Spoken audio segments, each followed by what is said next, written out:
बिस्मिल्लाहिर्रहमानिर्रहीम अस्सलाम वालेकुम नाज़रीन।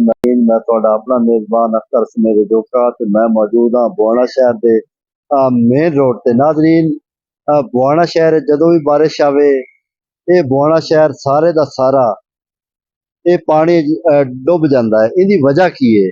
इहदी वजह है इत्थों दी जिहड़ी सीवरेज है वो हुण ताईं नहीं चल सकी। नाज़रीन 27 करोड़ दी लागत नाल ये जिहड़ी सीवरेज है विछाई गई पूरे। जदों असां म्यूनसिपल कमेटी तो पुछया ते उन्हां ये जवाब दे छड़िया बई ये नाकिस सीवरेज पई हुई है ते असी इहदा कुछ भी नहीं कर सकते। जदों कि असी पब्लिक हैल्थ दे SDO शबीर शाह को सैयद शबीर शाह को गए उनका कोई दफ्तर बंद होंदा है वो लभदा नहीं। हमेशा की तरह खाली टेबल ते खाली कुर्सी पई होंदी है। सानू उत्थे कोई बंदा ही नहीं लभदा भी जेड़ा जवाब दे सके।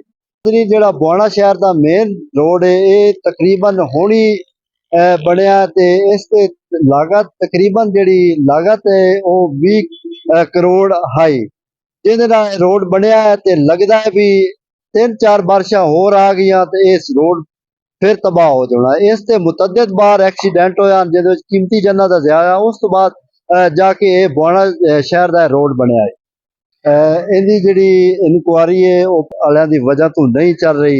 इहदा जवाब सानू पब्लिक हैल्थ वालियां तो भी चाहिदा ते असी जो आला अथॉरिटी बैठी उहदे नाल मुतालबा करसा है कि पानी खड़े होने की वजह तो रोड का नुकसान हो रहा है उनका जवाब दे कौन उसी? पब्लिक हैल्थ वाले उसे जाओ कोई होर उसी। क्योंकि नाके सीवरेज की वजह तो पानी जगह जगह ते खलोता है। सड़क तबाह हो रही है।